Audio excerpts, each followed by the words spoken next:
Hello, welcome to Converging Dialogues. This is Xavier Bonilla. On this episode, I'm really pleased and happy to bring you the conversation I had with Jaime Green.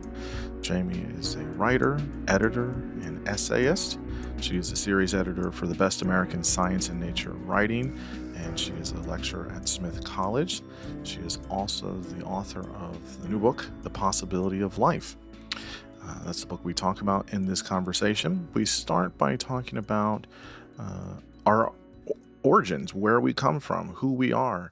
And obviously we talk about where we're going. We talk about why humans ask the big questions of life. We ask the question, is there life on other planets? She makes a nice distinction between life and aliveness. We obviously talk about AI and machine learning. We talk about the use of sci-fi films. We spend a little bit of time about UFOs and many other topics. I have to say, I absolutely enjoyed this conversation because really that's what it is. It's a conversation. It felt, I didn't feel like I was interviewing really. It was more just almost like talking to an old friend. She's absolutely wonderful. She's very, very brilliant. She's extremely conversational, and I absolutely loved every minute of this. So I think this conversation is just under 2 hours, and it was an absolute delight to have the conversation. As always, you can find this conversation, all of the conversations at convergingdialogues.substack.com. It's also on YouTube. So make sure you follow, subscribe, and share with others. And now I bring you Jaime Green. I'm here with Jaime Green. Jaime, thanks so much for coming on the podcast. I'm excited to talk to you. Thank you. I'm excited to be here. Yeah, of course. You have a new book out. It's called The Possibility of Life, Science, Imagination, and Our Quest for Kinship in the Cosmos. And as I was saying before we got on, it's such a good book for, in general, but really for really to think. It's a very thought-provoking book, and I mean that in the literal sense. I know a lot of people say that, but it is something that you'll read a chapter or you'll read a section and you'll say, wow, that's super interesting. I haven't really considered it that way or looking at it from different perspectives. So it's just it's a mighty little book. I really enjoyed it. Thank you. Yeah. So tell listeners who you are, what your background's in, and what you currently do, and what you're up to. Yeah. I would say I identify as a science writer. I'm also an editor and a teacher. I teach writing at Smith College right now, and just sort of for the last 5 or 6 years have been freelance in whatever accumulation or like arrangement of jobs I've put together. I have my MFA in creative nonfiction, and in undergrad I was a theater major. So for writing a science book, it's definitely, I'm coming at this as a writer rather than a scientist. I think I have one undergrad astronomy class under my belt. Oh, I took a biology class when I was in undergrad also. And I think of myself as an essayist rather than a journalist, partly because of my education and training. Like I have taken a couple of journalism classes like that I was able to cross-register for when I was taking my MFA. But also like in the way that I write. And I don't know if we'll get into this, but in like figuring out how to write this book as not a scientist, because so many books on this topic are written by scientists, but also, what you were saying about the book being thought-provoking, I definitely, I write from questions rather than like, here's a bunch of information. So that's the basics on me. Yeah, no, that's all really exciting. I think that's necessary and important because, I mean, nothing to say about, scientists, or physicists or biologists. They're all very, very helpful and necessary, but they're not always the best writers for a general public, and they're not always the best science communicators. And so it is nice to kind of look at these types of, big questions from a writing perspective. So it's definitely a breath of fresh air. So yeah, it's very and nice. it's funny because like in other field, like this book covers a lot of disciplines, but I was coming at it having written a lot about, coming from writing about astronomy. And when you look at the bookshelf, a lot of the best, most prominent writers in like biology are journalists. Mm-hmm. We've got like Carl Zimmer, Ed Yong, now Sabrina Imbler. And, I was listening to an old episode of your show. Like there are scientists. There's like Jonathan Losses, who I love. I'm so excited about his new book. And I interviewed him for my book. But there's a lot of journalists who are writing the big books about biology, about psychology. Mm-hmm. And then when you go to astronomy and physics, it's all scientists. Mm-hmm. Like all of them. It's just really wild. I mean, when it comes to space, you have like Mary Roach writing Packing for Mars, or Margaret Lazarus Dean, who wrote Leaving Orbit. But for the actual science of space and physics, it's like all dudes and all scientists, and they are fantastic writers, but I find that so curious. Yeah, I agree with you. I mean, there are some scientists that probably do the kind of science communication or writing better than others. I'm thinking of maybe Brian Greene. He's a physicist and he's a good writer. Yeah. Sean Carroll. I mean, he's a pretty good writer and communicator. There's a few folks out there that do it, but you're right. They're mostly dudes, and they have their like day job of doing whatever science, and then they do this kind of outside of that. And so I think you're absolutely right. And that is different from maybe other disciplines. And so I don't really know why that is. I don't know if you know why that is, but it is interesting. I think some of it is a fluke. I think some of it is, I was going to say it's like the legacy of Carl Sagan, who was, such an extraordinary writer and science communicator and a researcher. And then you get like Neil deGrasse Tyson trying to follow in his footsteps. But in evolutionary biology, you have Stephen Jay Gould, like you have scientists. So I don't know. I think it's for Brian Greene, that to me feels like physics is, you need such a strong background in it to be able to write about it, that like kind of makes sense to me that it's like, him and Michio Kaku. It's like, yeah, scientists probably should be, but I think it also overlaps with, I would guess, being a good teacher, because being able to explain the concepts is so challenging, especially in physics, because it's so, math-based and abstract. But yeah, for astronomy and astrobiology, I don't know. It just might be a fluke. I really have no idea. Well, I guess one of the things that I'm curious about is when I was reading your book, it was you have these kind of these short chapters about different topics, and I guess my question was, sometimes I try to read things as openly and as kind of blank when I go into it. Of course, we don't actually really do that, but I try to. And you have its origins, planets, animals, people, technology, contact. I was trying to, was there like a through line there? Was there a reason why you chose those as opposed to others? Or just more interesting, or what was the kind of idea there? Yeah, I mean, it's funny, like that structure was there basically from the beginning for me. Like it was almost like part of the idea for the book. And it really was like, if we want to imagine alien life, what are the questions we need to ask? And so it really all fell into those categories for me. If we want to think about life on other worlds, we need to know how life starts, how it started on Earth, how it starts in general. And then origins is sort of a cheat, because half of it is also about the origin of our ideas of extraterrestrial life. But that was the one cheat. And then if we want to think about that life, there needs to be somewhere for it to be. So that's planets. And then before we get intelligent aliens, we need life. And how do you what's the sort of biology? So that to me is aliens. And then people, like it's almost not quite chronological, but sort of hierarchical.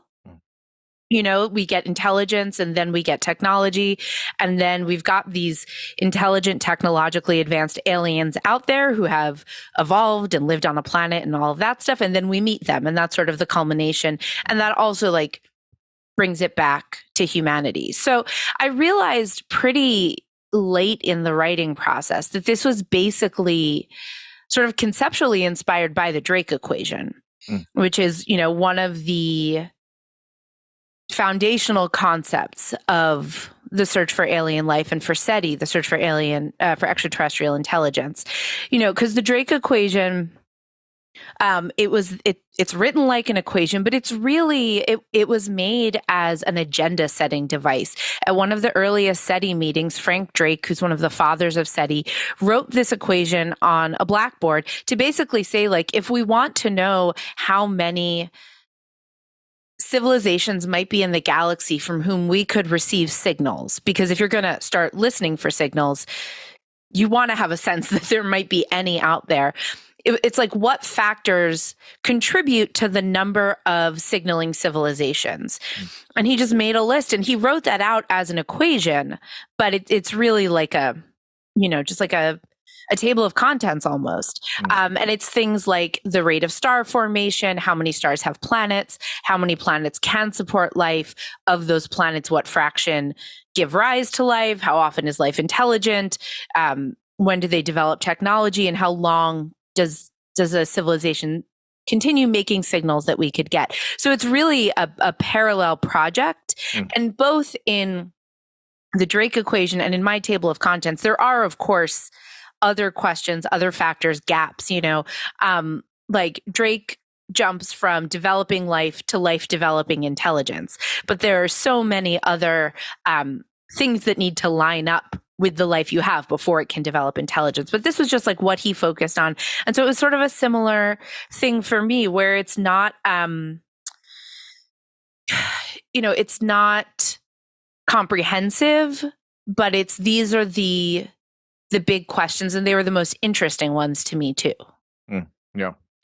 So I guess my question was, when early on reading it, was, okay, we have all these big questions, right? What does it mean to be human? What's our purpose? What's life? Is there other alien or other sentient life out there? Why do you think it's something about us that makes us wonder these things? Of course, you can say, like, well, we have our evolved brains that can do abstraction, and we can think about things, which is one answer. But I mean, to be fair, I mean, as far we don't know. I don't know if any other animals are pondering these questions or things. They might be, but well, yeah, but I feel like we don't know if animals ponder. Right, so before we're wondering if they're pondering this question, it's like, do they ponder at all? Exactly. Yeah, but so we can't know that, at least for now. But why do you think this is animating for us? We've been thinking about this since, at least, since, for thousands of years, since at least the Greeks. Maybe before that. I would say, yeah, probably even before that, based on, how we have understanding of, like, cave paintings, and they were wondering about certain things, or detailing history. Why do you think this is a question we ask as humans? Well, if we're going all the way back through, antiquity and beyond, and looking at cave paintings and whatever, then you can see it as an outgrowth of the human tendency to try to understand ourselves in some sort of bigger context. Originally, maybe that's the spirit world and animism, and then it's religion, and then it's science, and the Enlightenment and all of that. If we sort of narrow down into Western culture, we, as sort of religion moves out of being this dominant worldview and becomes like, your personal spirituality, rather than determining how science works and how society is structured and all of that, we lose that sense of meaningful context. We understood humanity as being central to God's concern. And until Copernicus, we understood humanity as being literally the center of the universe. And I really think that Copernicus and Galileo together, I think that. I'm not the first person to say that. Did you know these guys were really important? But that together they really destabilized our understanding of our place in the universe, because Copernicus said, we're not the center of the universe. The solar system is not the center. Like, just another, well, Copernicus said, we're not the center of the solar system. Right. And then Galileo showed we're not the only planet. It was by looking at like Venus through a more advanced telescope that he was able to see that it had phases, which revealed that it was a sphere, from which you extrapolate that Venus, Jupiter, Saturn, all the planets that we could see with the naked eye were not just points of light. They weren't just stars that moved differently from the other stars. They were planets and they were worlds. And so then we are not special. We are not the only world. But that also opens up the possibility that, like, okay, if there are other worlds, just like Earth is a world, and they have the same materials, because why wouldn't they be made of the same thing? Because Copernicus told us we're not special. Then it was an easy next step to say that it also has whatever the spark of life is, the vital force that animates matter into life on Earth. Again, if you're taking God out of the dominant role in things, it's like, well, it's just the nature of matter. So we have this opening in a new worldview that creates space for all of these other worlds of beings. And then we also have this vacuum that needs to be filled in terms of, you know, where do we fit in to the bigger picture? But you still have the legacy of like Aristotle saying that humans are different from animals. So we're not finding ourselves contextually, we're not finding kinship with nature, with, other beings on Earth. We're like, okay, they're all the animals and we are different because we wonder, because we still have that sort of religious baggage. And so then we start feeling alone. And then we have no one to connect to, no one to compare ourselves to, no way to. So like Copernicus said, we're not central, we're not special. But then we're like, okay, like we need other examples in order to understand ourselves. You know, are we average? Are we especially smart or dumb or creative or dull? It's like all the aliens on Star Trek, right? So we've got the very logical ones and the very warlike ones and the very greedy ones. And of course, humans are just like the sort of average ones. But that's why there's this huge trope in sci-fi of the alien saying to the human, here is what humans are like. We are so hungry for that outside perspective to say, here's what you're like. And not just like you are flawed, you are good, you're a sinner, you're forgiven, but like, here's what makes humanity. Mm-hmm. And we need like a bigger context within which to situate ourselves. Yeah, there's something, I forget where it is in the book, but I think you mentioned that, like, what would it be like to have the perspective of another alien life looking at humans, and what would they say about humans, right? Yeah. There's different types. There's, types meaning, we're all the one species, if you will. So not different humans, but, different, there's tall and short ones and things like that, but you're all the same kind of species. They wouldn't break things down probably in the way that we do. Right. They would have different, like a wider view. They would say like, oh, the thing that, and so like in some sci-fi, it's that humans are particularly imaginative, that we're a very creative species. In others, it's that I think in Contact, the alien says that humans care a lot about love and have a lot of dreams. Mm. In Octavia Butler's Dawn, the aliens look at humans and actually all life on Earth and say that we're very hierarchical. Mm-hmm. I feel like there's something even like worse than hierarchical that they call us, whereas they aren't sort of as competitive with each other, are always jostling for rank. Mm-hmm. So yeah, it's just like getting that outside perspective, which is funny. Like when I was like a teenager and in my early 20s, there were a couple times where I would meet someone like a friend in college or a summer program, and I think we were saying before, I said that I was a theater major in undergrad. So you get a lot of like, over dramatic, intense people. Right. And so they, you'd be like sitting around and one of them would say like, I get you. I know what your deal is. Mm-hmm. And then I would just be like, yes, tell me. Like, it's sort of like why we love, personality tests or horoscopes, right? It's something that puts everything about you makes sense. It's like, oh, that's why I'm the way I am, because I'm a Sagittarius with Capricorn rising. Like now everything fits together. Or, oh, I'm an INFJ. Like, yes, this makes all these, or even like getting a mental health diagnosis. Like, oh, I thought I was just like a lazy asshole, but I have ADHD. And it's such a relief to see yourself come into focus that way. And I think that we want that for all of humanity, because also we want it to be hopeful. We want them to say, like, you are struggling, but you can get through.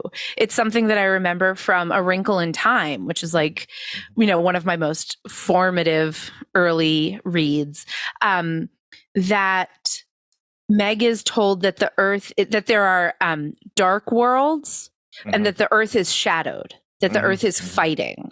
And I think that we find that, especially because we do see so much struggle. We, for the last 100 years have seen ourselves sort of in these make or break moments for the survival and well-being of humanity and of the world, whether it's fascism or nuclear war or climate change or capitalism. So the idea of someone who's a little more evolved, a little more advanced, to look at us and say, you're not a dark world, you're a shadowed world, you're fighting the darkness, or like, here are the strengths that I see in you that you can use to fight through. And that the idea that there is a way to fight through. Yeah, it's interesting. You gave a lot of sci-fi examples, and I always find it interesting. Well, I love sci-fi. Sci-fi is great. You do it in the book too. It's great. It's always, we have these ways of making other alien species. They always still feel, I don't know, like they fit into the trope. The little green men or whatever. There was one film. I don't want to give the ending away in case people want to see it, because I should. But it was called Europa Report. I don't know if I haven't seen that. No, it's really good. It's really good. It's actually well done for like the budget it has and things like that. And it's very like kind of adult in some ways. Like it's very like, it's kind of like the film Moon. You ever seen Moon? It's a British film. You're hitting all the spots I haven't seen. It's really good. It's good. It's very like. Wait, is Moon the one that's it's just one guy? Yeah. Where he's just like on the moon. Yeah. It's very kind of thoughtful and like a little slow pace. It's not like all the like blow up stuff like sort of like in the same vein as Arrival stylistically. Yeah. Although yes, it's more in that world thing. Like serious, thoughtful. Yeah, they get to Europa is one of the moons. Jupiter's moons, right? Jupiter. Oh, I can never remember which moons are which. I'm pretty sure it's Jupiter. I just, to get around it, I always say outer solar system moons. I can never. There's so many of them. There's so many. I think it's one of Jupiter's. It could be wrong. Okay. It doesn't matter. But they get there and they want to see what's there or whatever. And the way the movie ends is really cool, because it basically takes it kind of flips what we think about like alien life on its head. It's almost like it's like the realism of The Martian. Yeah. Right? Where it's just like, okay, like, could you grow potatoes on Mars? Yeah. And like, could you like, it's like that kind of, it's like, I think most people have said like, there's a lot of, that's the closest to like being realistic as it is. There's still some like, things you have to kind of like take some liberties on. But it's interesting how we always think about alien species or something that's not human in a way in another place as having, they all kind of lump into this same kind of heuristic of sorts. And kind of what you're saying, I wonder if, I think in theory there would be just totally different ways of constructing life, right? I mean, in theory. And that would have to be the case. But it doesn't have to be the case. And that's what's so interesting is like it could be. It could be that the paths that life has taken on Earth and the sort of big picture, broad strokes of it is not just how life happened to evolve on Earth, but is actually like the ideal way for life to function in general. It's comes back to the question of convergent evolution, which I talk about in the animals chapter, that ended up being basically essentially about convergent evolution, because it's a fundamental, like, that's the scientific question underneath the aesthetic or narrative question of, should the aliens look like alternate versions of Earth life? Like, would an alien planet have plants and animals? Would aliens, you get aliens that are lizard people or bug people or dinosaur people. The idea that, a different lineage was the one that attained intelligence, or you see like the same niches filled out. Is there something horse-like and something bird-like and whatever? Or would it be completely incomprehensibly different? Because, and in order to answer those questions, you have to sort of decide, intentionally or not, do you think that convergence is the rule in evolution, or is it the exception? The idea being that, like, on Earth, we see examples of distantly related organisms independently evolving some of the same traits. Wings on birds and bats. Right. My favorite example is the anatomy of the human eye and the octopus eye. Lensed too, yeah. eyes cool. Because that's so complex. Yeah. Also, the body shape of dolphins and whales, not dolphins and whales because they are related. Dolphins and sharks. Right. And there are so many examples of this. And I mean, you've talked to Jonathan Lossis, like his book is all about that, and is all about how we don't know if this is just noticeable flukes or if this is the fundamental way that evolution works. And life on another world would be 0% related to life on Earth. So like even dolphins and sharks or humans and octopuses are eventually, you go far enough back and they're related, and we share, the same chemistry, the same biochemistry, things like that. So life on another planet, doesn't even start in the same place as life on Earth, but it's totally possible that, like, what works really well and allows life to continue to develop and evolve is one bacteria figuring out how to turn starlight into energy. And maybe chlorophyll is the best at doing that. And the bacterium or bacterium equivalent that stumbles upon chlorophyll is going to be the one that is successful because that is so advantageous, Whereas, like, us having 5 fingers, there's no reason that we need to have 5 fingers or 4 fingers, but you can make an argument that having the head on top of your body and walking upright is advantageous, or that any multicellular organism that grows by cell division would very likely be bilaterally symmetrical and have, So there is a lot of scientific logic, but underneath that all are big unknowns about how the universe works, whether it's biology or physics or whatever. And so, like, it could be that life, like, it's not ridiculous when sci-fi imagines worlds that parallel life on Earth a lot, that have green plants, that have animals, that have, in Jonathan's book, he goes through the arguments for humanoid intelligent beings. So I don't know. I really, really don't know. And I think that that's, like, one of the biggest open questions to me. But I don't think it's wrong to imagine alien life converging with life on Earth. Yeah. I agree with that, because I think of it. There's two lines of thought I have on this. One is there's that whole, like, Goldilocks zone, right, where it's like, oh, okay, like, if you go to another solar system and you get a star or 2 stars at the center of it, let's say center of it, and there's enough and there's planets that are orbiting that star, that sun or suns, and it's enough distance away where, for the most part, the center of that planet is where you could have the possibility for life, etc. And it's, so it's very almost kind of analogous to how Earth is. There's a star, we're 93 million miles away. It's the right zone for the potential for life, et cetera, et cetera, et cetera. My guess would be yes. I mean, this at the very least, this universe, if you want to do the multiverse, thing, yeah, we can't. We got to close that door. If you want to say, at the very least, this universe, if there's at least one planet that has the possibility to do this, you would think that there is that possibility in other systems.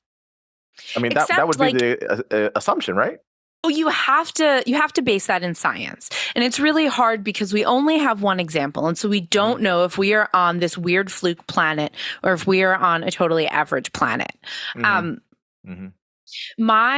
me, the most informative way to extrapolate then is looking at the timeline of the evolution of life on Earth and the emergence of life. You know, you sort of think about like prebiotic chemistry on Earth, like rolling the dice a bunch of times until something clicks and turns into life. And we now know that it's very easy to have water on a planet. Yeah. That was not always known. We now know that organic molecules, I mean, organic in terms of carbon based, not in terms of being part of life, they're just all around the universe. There's like precursors of amino acids hanging out in intergalactic space or interstellar space. So we don't have to worry that much about it, but we still have to worry about these sort of self-sustaining chemical systems getting started. Yeah. So on Earth, we know that life arose just about as soon as conditions allowed, like in geologic time. That tells me that you don't have to roll the dice many times, that it's easy, it's cheap, you know, that simple life. It's possible that we are on a fluke planet where the first time we rolled the dice, we got whatever the ideal roll of the dice is. You know, but,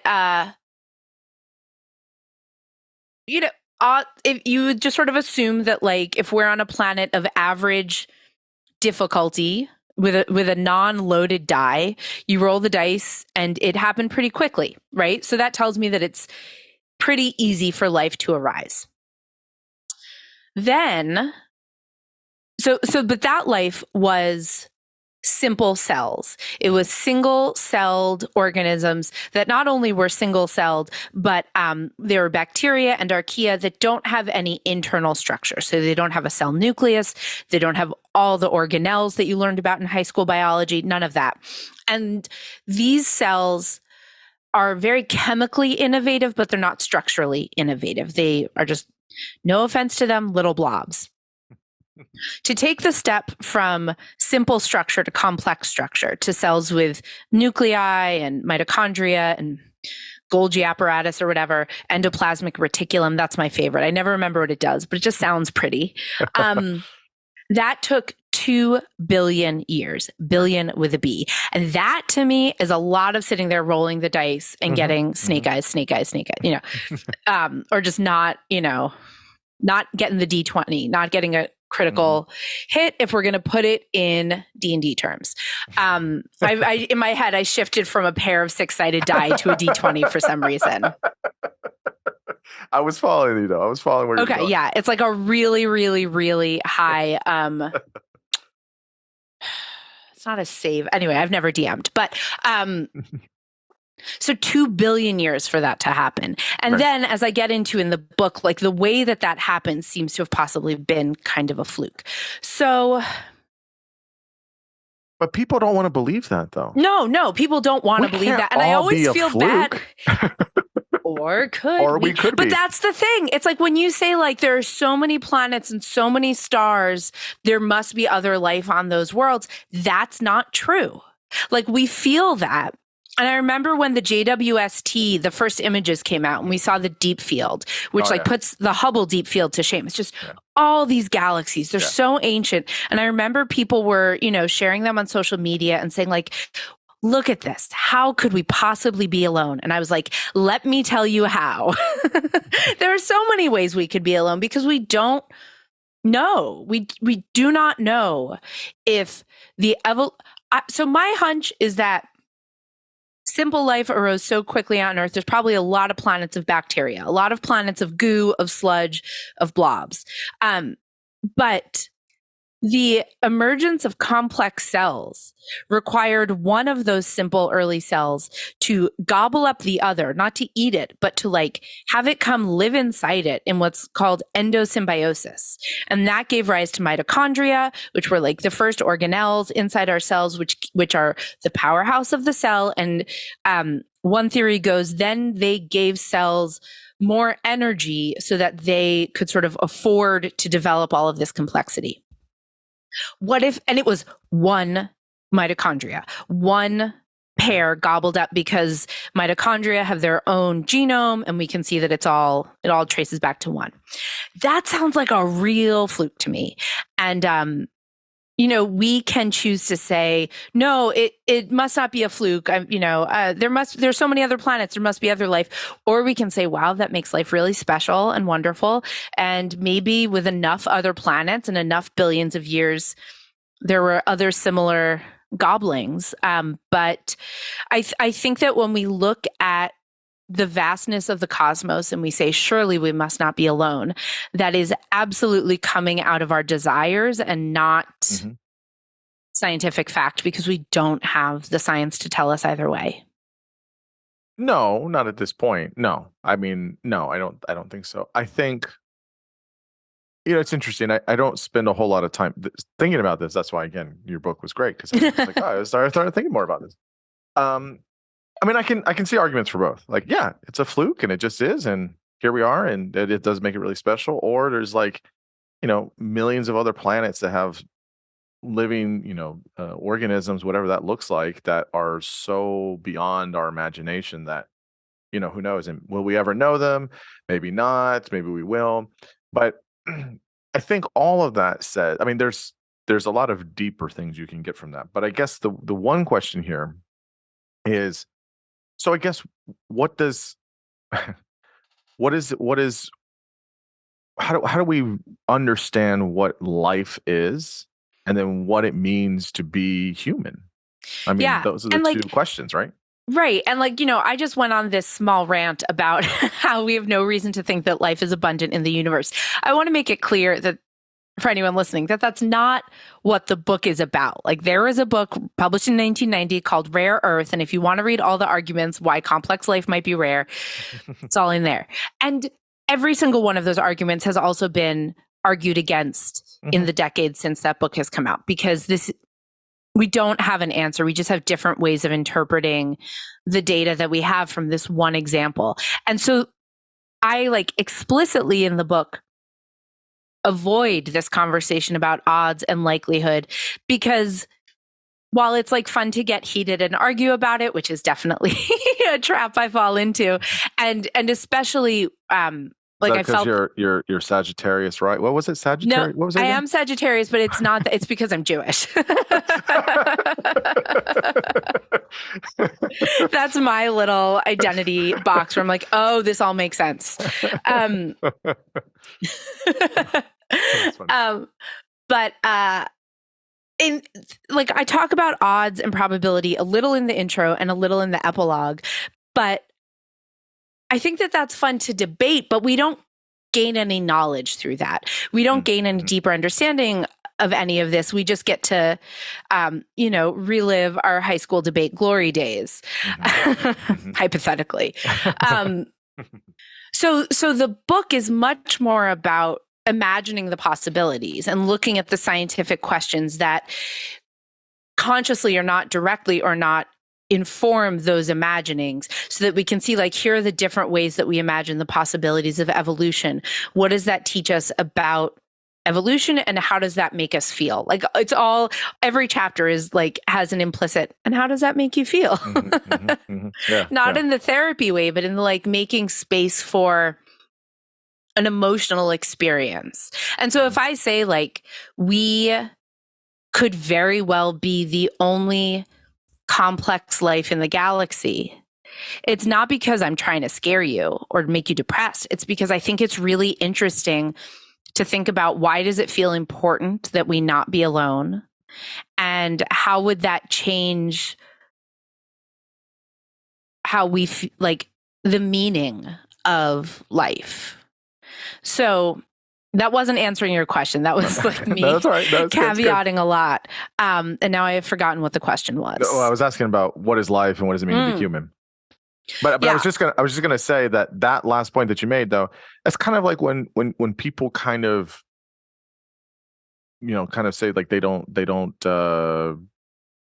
they may believe in an afterlife or whatever, and then they kind of get to that point in their life where like, you know what, I want to believe that, I'd like to believe that, maybe not, but probably not, and then you get to that point of like, well, if I only have, let's say, 85 years on this planet, well, shit, I gotta really take care of that and really value every second, because it's a blink and it's over. And that's a different way.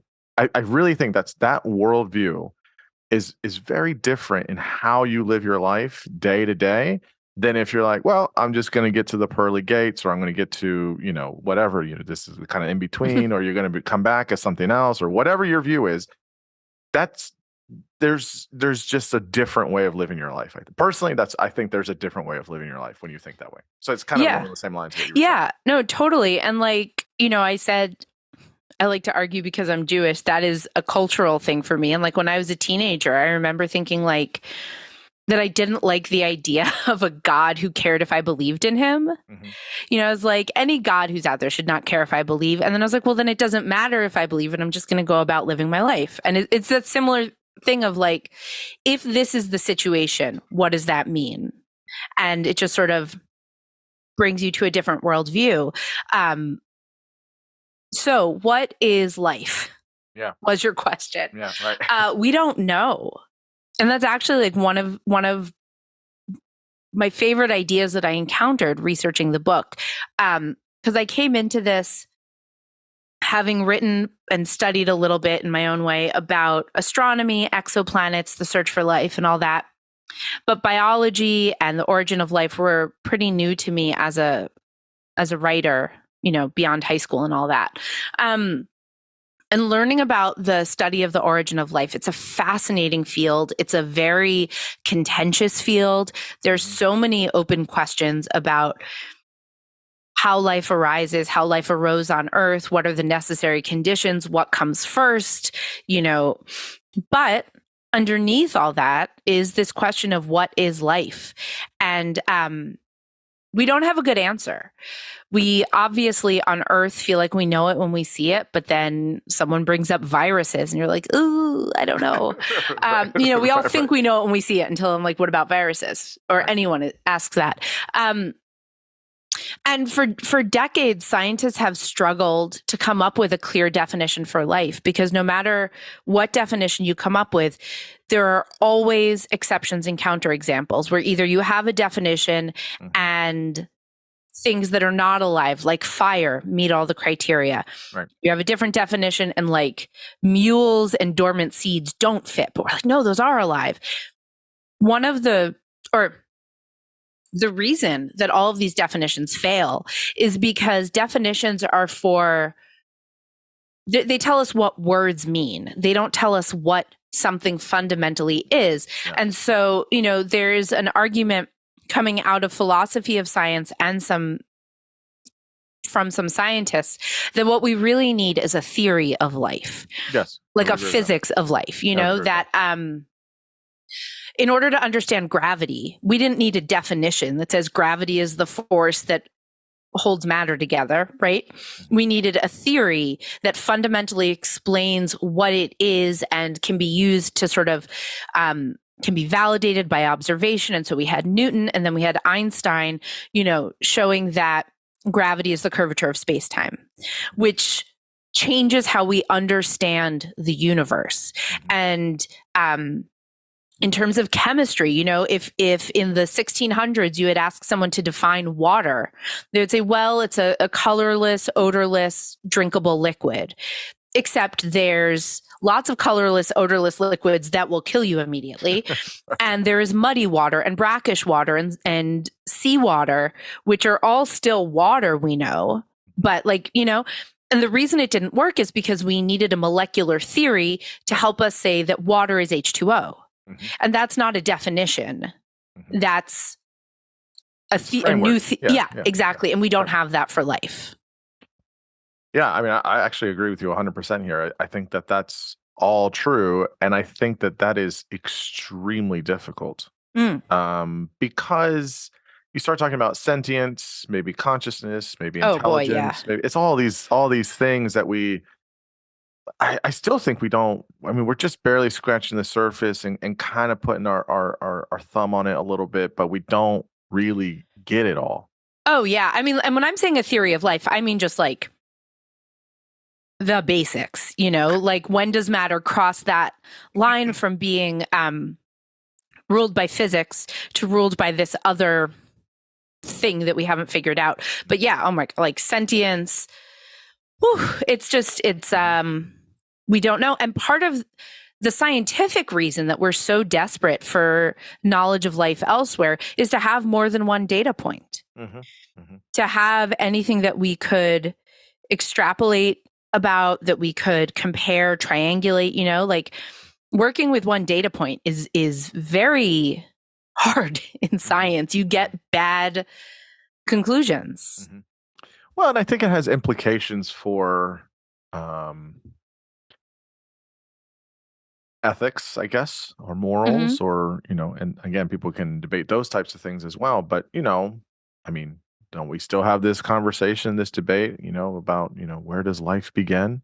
And, you know, when you can, you know, terminate, you know, a fetus or not, or, you know, all these things, people get very animated about these things on both sides. And I think that there's a whole other element of this of having a theory and a framework and conceptualizing it in a way that is not dependent on believing it or not.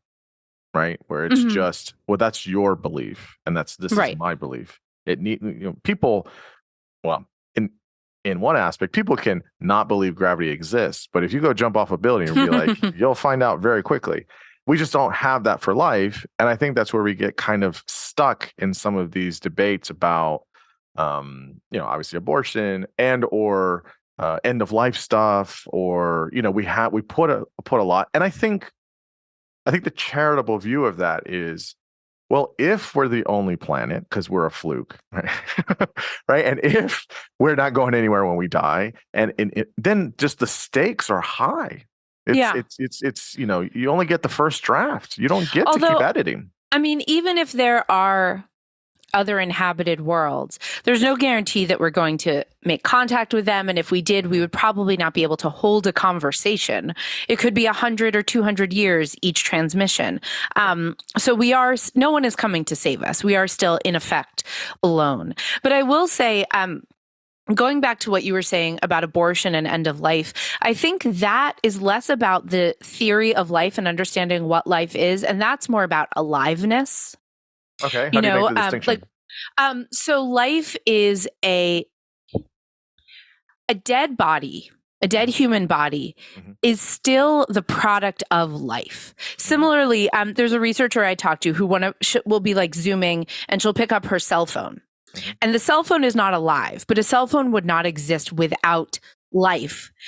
But things as complex as a cell phone, a backpack, a mug, don't exist without life, because life is able to hold information. Life in self-replicating and in creating things within the universe. Life makes things that require more memory and more information than could happen without life. This is one way of thinking about life, that it's about complexity and information. But like the steps required to make a cell phone, I don't care how many times you know, do the quantum physics equivalent of having monkeys typing on keyboards. Like practically, a cell phone is not going to pop out of the quantum vacuum. Like, sure, theoretically, but like that doesn't happen. I don't ever fall through my chair because all the molecules line up, right? So like, even though a corpse is not alive, it still exists because of life, right? So there's life as a phenomenon versus the state of being alive or dead. Just like a rock is not dead, a rock is not life, Mm-hmm. a rock, whereas a corpse is life, but is not alive. Gotcha. So I want to point out that debates about end of life care and abortion, when they're framed in terms of the line between the line of life, it's not about life and not life. It's a different thing. And of course, I mean, the abortion debate, I think, is much more about bodily autonomy. Like, where we're just thinking, I can't let us be talking about abortion as a I know. I'm preaching to the this. choir, I Yes, hope, but I can't let a conversation about abortion be about where does life begin when it's really about autonomy and yes, other bad shit. Yeah, I'm fully on this side. Actually, I'm very much on this side. Actually, I've had lots of conversations here on the podcast, and then personally and things like that. And when I have these, I mean, I understand the pro-life arguments, but I find myself always very pro-choice at the end of it. Well, I think those arguments are also disingenuous. Certainly. There are definitely people who are moved to weep at the thought of aborted fetuses, but the people who are teaching them those feelings, it's about control. And similarly, you can't force me to give you a kidney. And you can't force people to be pregnant. You shouldn't. That's what it comes down to. Anyway, donate to your local abortion fund. Full agreement with you. But I guess in terms, so I like the distinction between life and aliveness. That makes sense. But I guess when we're trying to say then, so I think that question, the whole, what is life and how are we trying to understand it? But there's two things that come about that, which are sort of connected. Is okay, what does it mean to be human, right? So obviously there's life for unicellular, multicellular organisms, and then you can scale it all the way up to other primates and other mammals and other that's fine. But the human thing is different, and people always focus on the brain thing, which I feel is. I get it, but it is a little parochial in some ways. But then there's this other aspect, which is in understanding aliveness, life, humanity, we're having a interesting conversation, more or less, about artificial intelligence, and what that is, because someone gets on talking with a Bing bot that says hey, I want to be alive. I feel like that. I mean, it's a very strange thing. And I don't have any really thoughts on it. I mean, I'm just kind of observing. I'm in observing mode. Yeah. Right? Everyone's got an opinion. I have thoughts on the Bing bot.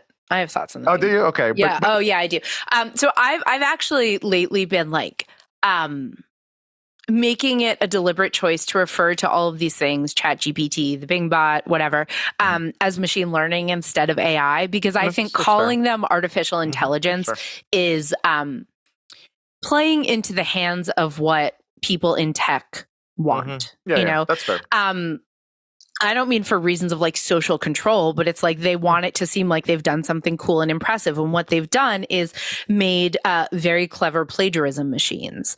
And the Bing bot feels like it has a sentience there because it was programmed to talk in first person. Right. It was programmed to put an I into the sentences that it was scraping and reconstituting. And, I liken it to putting a hat and a wig on your computer and then saying oh my God, it looks like a person. It's you put the hat on it. So that's my thing about AI. And I think it's really, and I write about it in the book because I was so surprised how often I would talk to a researcher, including a mentor of mine, people who are very I was surprised to hear them say that when I said, what do you think is out there in terms of aliens? They would say, if there are advanced aliens out there, I think they are machines and that they have either transcended either that they have. I actually think the opposite. Well, so here's their thinking. There are a couple reasons for thinking this. One is that machines will replace biology either violently or we Terminator will style. right, or we will, upload our consciousness and sort of transcend our biology and become ever evolving, ever improving, immortal, whatever. Or the idea is that if we're talking about who is out in space, that machinery is much better at space travel than biology. It doesn't get hungry. It doesn't get motion sick. It doesn't get radiation poisoning. It doesn't need protection. So maybe the biology, the biological life is hanging out on their planet, but whoever we're going to meet out in space will be a machine emissary. But this also ties into the idea of the singularity and the idea that sooner or later, and everyone always says sooner, we are going to hit a point with AI or, human augmentation, some sort of computing power threshold beyond which human society either accelerates at an incomprehensible pace or we move into something incomprehensible that we can't imagine. And so I associate that kind of thinking with shitty tech bros, and someone I spoke to for the book pointed out this really fantastic insight that of course Elon Musk is scared of the singularity because the only thing he can imagine being more powerful than him is his creation, the idea of technology. And the singularity is always, no matter when you're talking, it's 20, 25 years away, right? It's just around the corner.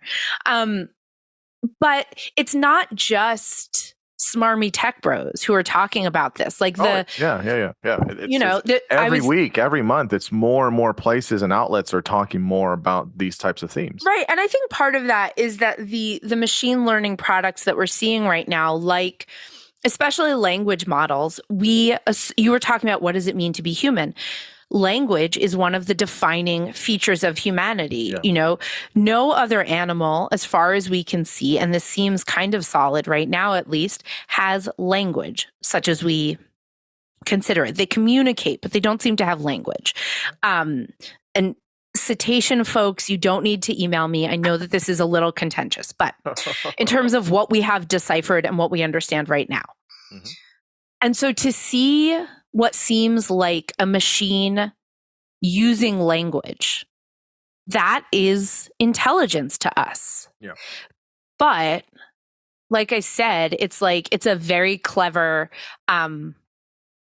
plagiarism remix machine. And also sometimes we're like, oh my God, the language model said something novel that was not programmed into it. Well, the Midjourney will generate hands with 11 fingers. And we don't say, oh, it has generated a novel image of a hand. We say, oh, that's fucked up. But because it's phrased in grammatical language, it feels like intelligence because that's what intelligence feels like to us. That's a good point. That's a good point. I definitely agree with you on that. I'm going to feel like a real asshole when The Matrix happens in 10 years, but that's all right. That's okay. But that's where I'm staking my claim. Yeah, and I would say I kind of on that too is that I think that there's a lot about the self or personhood or you individually that needs and how we know it. I'm going to say needs. Tentatively, but needs the body. I mean, it's not just we upload our consciousness to a machine and that's you. I think that I don't know what it is, and I don't think it's just your sensorium and that, but I think there's something about the body that is, I mean, there's no magic in the body. I'm not overemphasizing it, but I think total connected is all of those things together is what makes you, a person, was what makes you and the self. Yeah, and it from that isn't that thinking about the brain as being all that's there and the patterns as being all that's there is really about thinking of the brain as a computer, which it's not. Right. It's not because that's a bad analogy that people use. Right, but that's why a brain in a jar or uploading your consciousness or silicon brains, it's not just the sum of its connections. And there's a lot that we don't know. And I think the last 10 or 15 years of learning about the microbiome is a really good analogy for how much we don't know about the way that the body works as a system and gives rise to our experiences and the various nuances. Like I remember reading about a study, this was a mouse study, so like I know that that's not everything, but they showed that mice with different gut biomes, some of them were braver than others, and like that was the difference. And so like how much yogurt you eat and what that does to your gut can change your feelings. Like that's just, that's not the brain as a computer. This is, and it's also because like we have such a limited understanding of the entirety of personhood that it's easier to understand if we reduce it down to the idea of a computer. And then it's like, well, if the brain is a computer, then when computers get smart, they will be intelligent and have personhood. It's like, well, that is not necessary. Like you get stuck in a loop of it just keeps getting simpler and simpler. Yeah, no, I agree. I mean, I think what you're referencing is I think they now call it the enteric nervous system, right? Which is in your gut.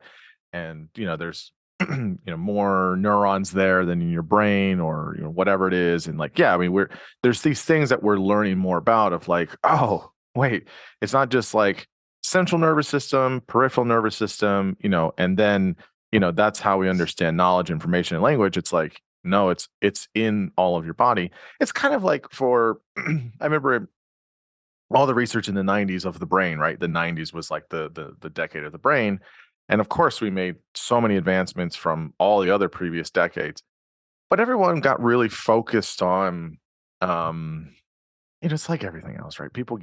Something comes out, they get really excited about it, and they put all their cards or their eggs in that basket. And then it's like, oh, well, actually, that's not quite there. Is one of these things was brain regions. So like, and like fMRI research. And then, the fMRI research and all that stuff. And now we know it's like, well, no, language isn't just in Broca and Wernicke's areas. Language is in all parts of the brain. Learning and memory is not just in the hippocampus and the subcortical region and the basal ganglia. It's also in the cerebellum, which is responsible for movement and, all these other things. And it's a lot like sequencing the genome. And then we discover that it's not just the genome, it's epigenetics, it's what's expressed. So I guess, in talking about all of these different ways in which, we're understanding more things about, the brain and the genome and, gut microbiome and all these things, we're understanding more about what does it mean to be human and how things are connected and, and then we're going to get the updates for that kind of stuff as well. I'm curious here. I guess there's something about, fiction or sci-fi that, you're able to talk about these things in a way where it's like, it's not real, right? And you can talk about some of these themes. I always think about people really gave a lot of shit about Prometheus and Alien Covenant. And I love those films. Because to me it's like an atheist Genesis story. You know what I mean? Like it's great, right? It's just fantastic. Like I think it's really cool. There's other films that do this stuff and I wonder, there's different ideas about there, but I mean, you can just say with that specifically, like, what do you make about these ideas about kind of big picture of our origins and who we are and what it means to live and like all of these things? Like, you can say if you can you can tell me which side you fall on, if you're a big Prometheus fan or not. But I haven't seen it. So you haven't seen it. Have I seen all the sci-fi films you haven't seen? You've seen 2001: A Space Odyssey, right? You've seen that one, yes. Oh my God, are you serious? You're joking. I tried to read the book when I was like 12 years old, and that was a wild mistake. Wow. It's my favorite film. Wow. I have seen a lot. You're like bringing up, I talk about a lot that I have read and seen in the book. Oh my God.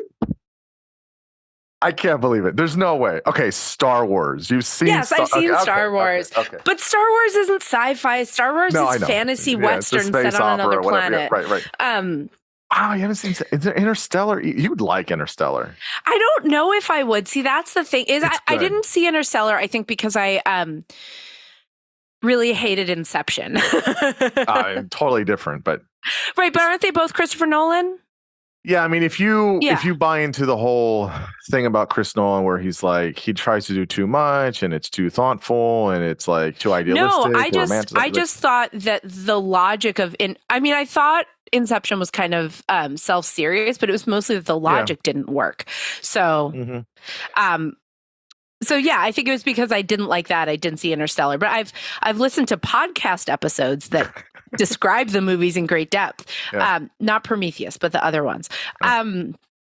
So yeah, I mean, for me, it's more like Arrival.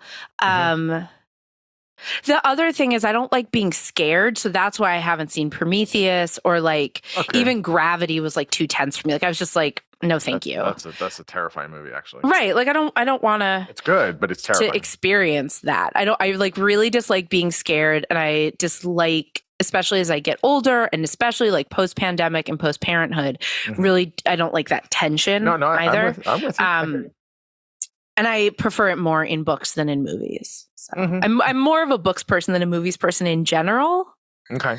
So well, my whole point was that there's, I mean, Prometheus is really good. I mean, I think that because it's trying to show like where do we come from, right? Which is one, just like we're trying to have science fill that gap where we like don't have the mythology of religion to give us that information anymore. Absolutely. Science fiction is a different kind of mythology in that way, where we don't believe it the way that one would believe religion, but it's giving us different frameworks. It's giving us different stories, giving us different like ways of feeling about that sort of connection. It's not literally true, but it can feel spiritually true. Yeah, I think there's definitely an appetite for that, and I think there's certainly a way to tell those types of stories. I think it's very interesting, and I think it is interesting to see other things. Like obviously, there's like the big stuff. Like Marvel has some elements of this. Obviously, Star Trek and Star Wars have elements of this, of course. I mean, I'm a big Dune fan, so I mean, Dune is cool to show. It's like the politics of like space, and it's just some no, not just politics, but of like other planets and like other kingdoms and other like kinds of things. And I think it's interesting to show like when I watch sci-fi, I like different types for different reasons, but it's always from an Earth perspective, and it's like, well, how good can you be if nothing looks like, or not nothing, but such minimal like context is from Earth, and then branching out where it's like totally foreign, totally novel. That to me it's really hard to do. Actually, it's actually really hard. No, totally. And but then you also, in terms of genre, that does also raise the question of like, when is it sci-fi or when is it fantasy set in space? Like, yeah. Dune has spaceships, but especially going into, but even in like the first book, there are witches, there is magic, like even and then I don't remember if it's book 3 or book 4 that covers like 4,000 years of an eternal Emperor Sandworm's life. 4. Yeah. So, see, I'm proving my cred. I've read them all. I've read all. Okay, all right. So I was 15 and made some bad choices. God, those last books. But that is that sci-fi? Yeah. Is that based on science, or is it cool shit set in space? But I'm not like trying to police genre, because I don't. Like, it can be helpful for understanding what a book or movie is trying to do and how to contextualize it. And like, what is its version of truth and what are its goals? But like I am interested in science fiction, especially in terms of this book, as ways that we extrapolate out the possibilities of science and what we know several steps beyond science. Like a scientist in a journal article will guess like 2 steps ahead, you know, like if we answer this, then we can ask this question and then the next question. And sci-fi takes it 20 steps ahead, you know, sometimes in time, sometimes in advancement, or just like it's all about extrapolating from what is known. And in that sense, if you're looking at Dune, like that's not about playing with the knowledge of science and stretching it out, whether it's 50 years or 3,000 years. So that's more sci-fi in terms of like an aesthetic rather than an inquisitive project. But I do think that like sci-fi is really interesting to me. And the reason that I include so much sci-fi in the book and put it in conversation with the science is because I see them doing the same thing, like trying to imagine towards the future, trying to imagine other possibilities. Yeah. But sci-fi has fewer constraints in terms of propriety, like what's appropriate for science, what's going to get funded in science. And has narrative tools at its disposal that science doesn't have. And so you can imagine, and it's also a different skill set in the mind of the creator, even though there's a lot of back and forth. There's a lot of science fiction by former scientists, by current scientists. But you're using different kinds of intelligence and kinds of creativity, you know, like when I would ask scientists, like people who work in SETI, what do you think would happen if we found a signal? Like someone told me like, oh, I don't think it would really matter to humans. Whereas Carl Sagan in Contact, that he basically imagines that it brings about nuclear disarmament and like massive spiritual revolutions on Earth. Because it's, and I don't know who's right, but I think that it's a different way of thinking through the possibilities. Is it based on evidence or is it based on imagination and like a sort of deep intuition of human nature? Yeah, it's interesting.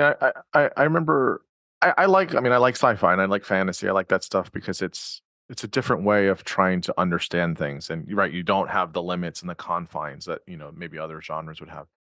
So I like that you mentioned it a lot in the book. And but you do bring up, you know, SETI and making contact with other, you know, life forms and things like that, which, you know, you can talk about that and kind of like you're saying, if we make contact, but there's this. I mean, again, I don't know how deep you want to get into it. We don't have to go too far down the rabbit hole here, but I mean, there are people that are even more so in the past 5 years, are very convinced about stuff from Area 51 and unidentified objects and all these things. You talk about that less so in the book. But I talk about that zero in the book. Yeah. It's because it's a totally different thing to me. It feels.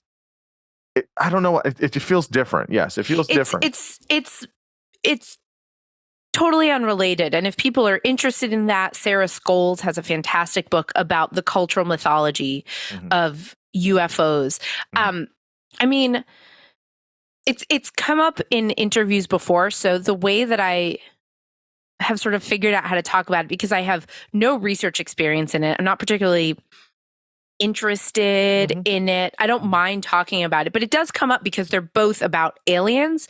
But the idea of Area 51, UFOs, UAPs, all of that, it's not a scientific.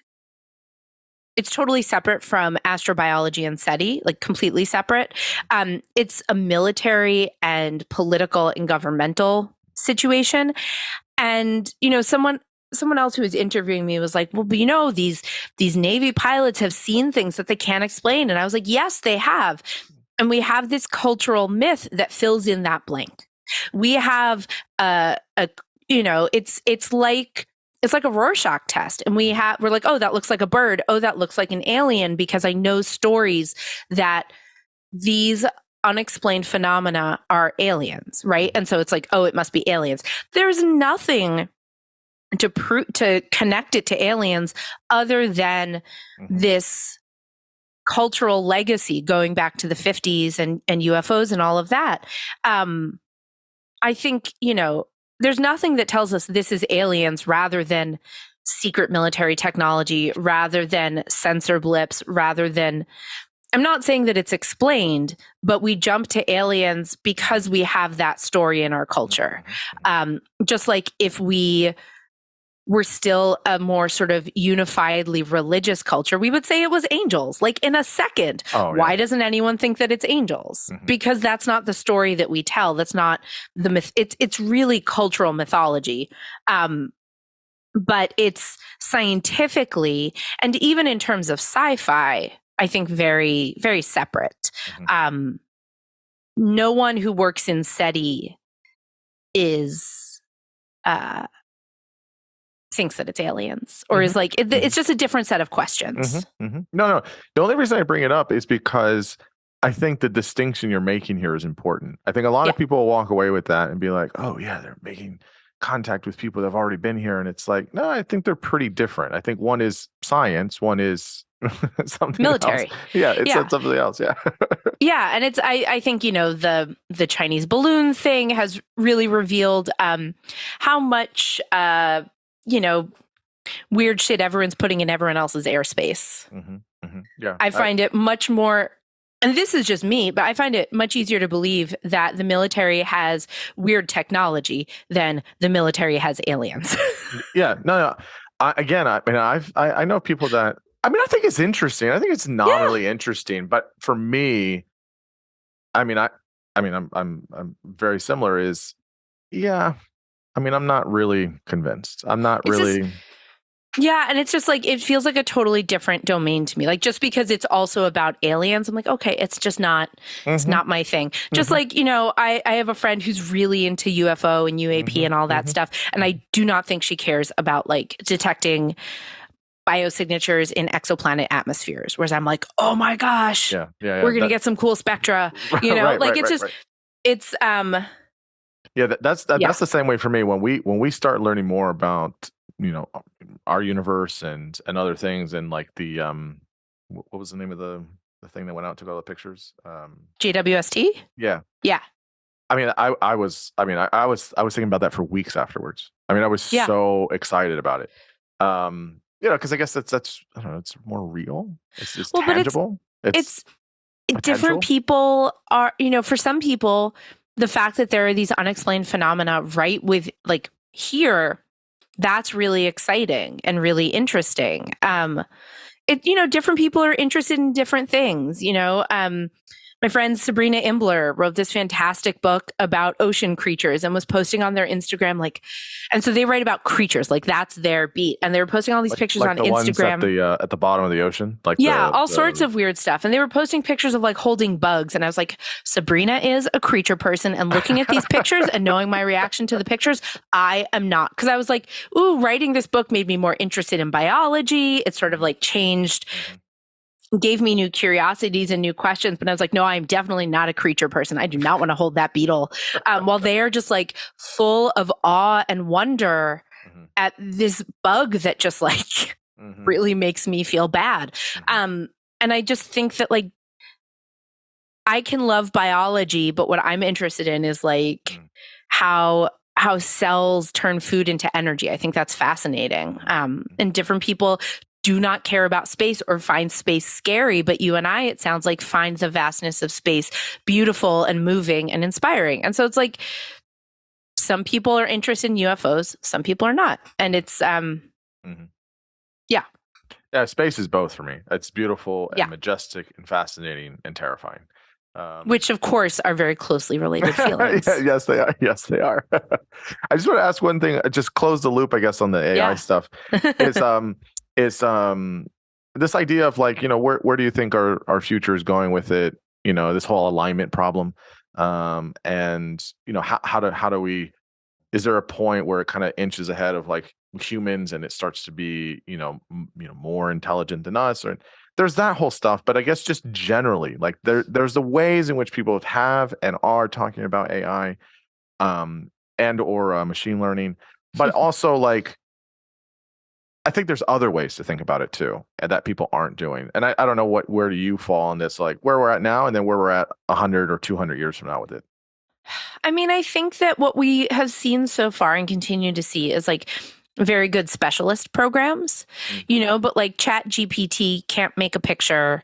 The computer that is very good at Jeopardy is not very good at Go. You know, it's like we are not seeing sort of, it's very narrow. Whereas and the robots that can walk and navigate through space can't talk like ChatGPT, and they're separate programs. And yeah, you could make a robot that could do all of those things, but it would be separate programs living inside the same casing. Whereas what the human brain can do is all of those things. And so I think that these are very interesting scientific projects. I'm more worried about AI as like a deadening of human creativity. I'm always just like, why can't I have like an AI housekeeper so I can write instead of AI that writes mediocre recycled shit? And that's what we're seeing with the writer's strike right now, where like one of the main points was the writers saying, we need you to promise that you are not going to use AI to write scripts. And the producers going, we'll see. Right. And it's like, AI cannot produce novelty. It can produce something that is passable.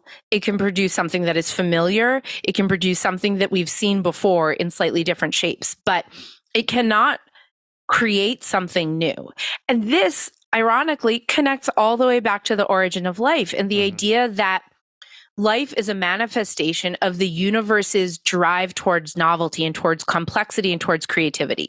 That after the Big Bang, we got particles, and then the particles formed atoms, then the atoms formed molecules, and then you get clouds and stars and planets. And one of the great mysteries of the universe is that it looks like it is moving towards order instead of towards disorder. Why is it not a uniform soup? Why are there galaxies with incredibly complex architecture? So on Earth, life is a continuation of that mysterious drive towards complexity, where life is a way that systems can create complexity and novelty.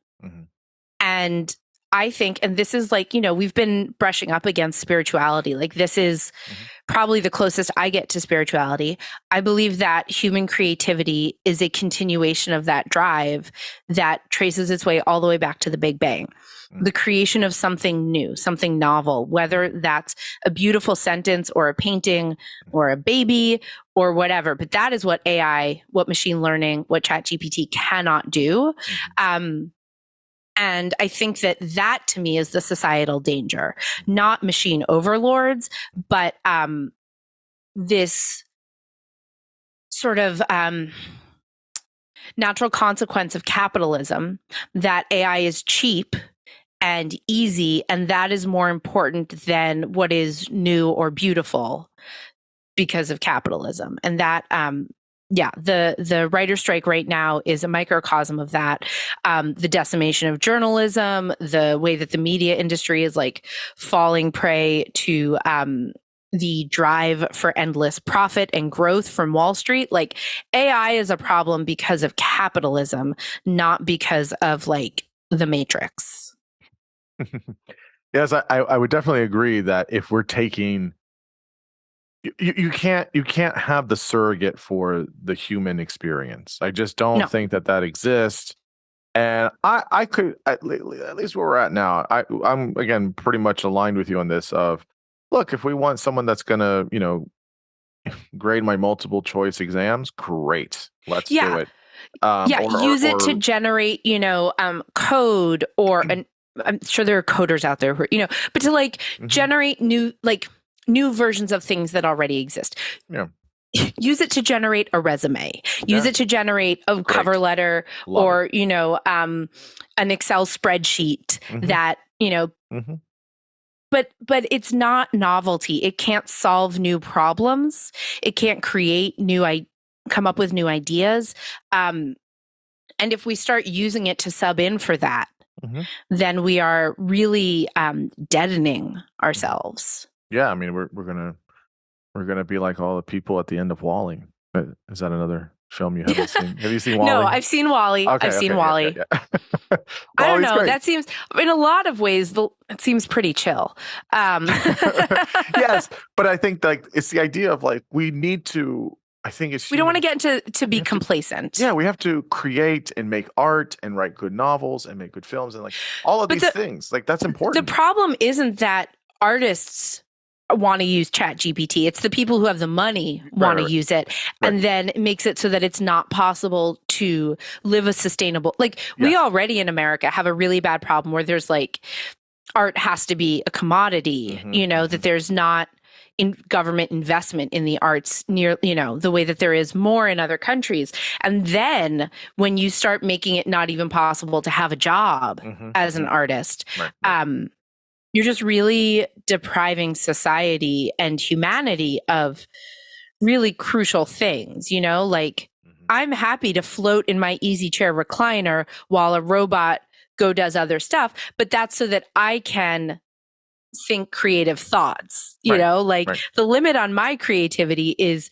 money and childcare. Right.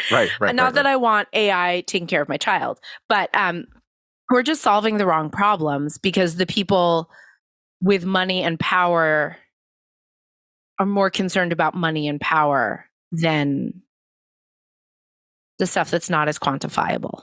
Yeah, I would definitely agree with you there. I definitely think that's what we're seeing, and I think it's we're gonna stumble along and try and figure it out of sorts, but it'll be interesting to see kind of where it goes. Yeah. The last question I have for you is you start the book and kind of throughout, which is really wonderful, is I think you say somewhere that you don't want the answers, you just like asking all the really big questions because it's fun, and I totally agree with that. I totally agree with that. So again, kind of along these lines, where do you see the future of like wonder and awe and imagination and curiosity and creativity, all these things? Where does all that kind of sit for thinking about or asking these questions about all these possibilities of life? That's a really big question.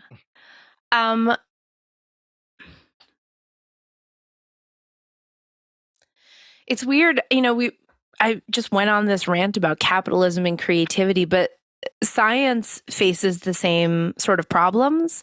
Like SETI hasn't been funded by the government since like the early 90s, and it's just starting to sneak in there now. So SETI research wasn't funded by the government, but now there's so much focus on biosignatures and the search for life on other worlds that framing said it's a question of framing. If you can frame SETI research as the search for technosignatures, it looks like you can start to get federal funding. It's like starting to loosen up a little. But so much of what questions can be asked in science comes down to funding, and can you get a grant to run your lab for 3 years asking these questions? So we're in a weird position where a lot of this is being funded not by the government and not by universities and institutions, but like by tech billionaires, which ironically is like a parallel to where a lot of problems in media have been coming, where like you get a generous rich person who wants to start a publication, and then when they change their mind, that publication is gone. And it's, I don't know. Sorry, you've got me really in the mindset of thinking about how capitalism just really it's such a problem for both scientific inquiry and creativity because neither creates obvious profit. Therefore, the acquisition of knowledge and the creation of beauty and the nurturing of awe and curiosity. And that's not something that generates profits. It generates other benefits. And as a society, we really need to commit to more of a mindset of holistic benefits. And it's the same thing as like caring for other people. Does it benefit me to pay higher taxes? Does it benefit me to have some of my money go towards trying to understand the cosmos or trying to write a beautiful symphony? Like, I don't know. It all comes back to like a generosity of spirit that American politics really deadens. But I think the arts and science nurture, but they still require money to happen. Yeah. Yes. I definitely see where your kind of mind is here, and I agree. I think there needs to be like something like, I'm not saying that this is the standard or anything like that. I mean, I think you could find other examples. It's just the one that pops in my head is, kind of how like the Greeks had things really kind of, reversed, which there was an emphasis on, philosophy and, arts and humanities. And there's all of these things that they really put kind of at the top. Obviously, there is many problems with that period of history. I know. It's like, who got to be a philosopher, right? So many issues. Was that only sustainable because you have right? That's the question. Slavery keeping the wheels turning. I don't know. I don't know anything. Don't. I think that there's my ignorant answer would be somebody in this space would say it's complicated. Right. But my point is that we have just a modern 21st century of that, where more people have, if they want to, accessibility to do that in a really nice diverse way. Yeah, like where we do put emphasis and value on all of these things, where it's not about does it make money or does it not, that we can still be able to do that because we see it as important for us as a humanity to show when you make good art, that has a lot of really massive benefits, whether it's a novel or nonfiction book or piece of music or a really good film. And I think it has to. I think like in any space, you're going to have people that really push against it. I know maybe you're not a big fan of Chris Nolan, but or at least maybe you don't like Inception. I'll put it that way. Yeah. But I'll give him a lot of credit for saying, like, look, we still have to do films in theaters, and that's important. And he's not the only one doing that. There's plenty of yeah. And I think like he is.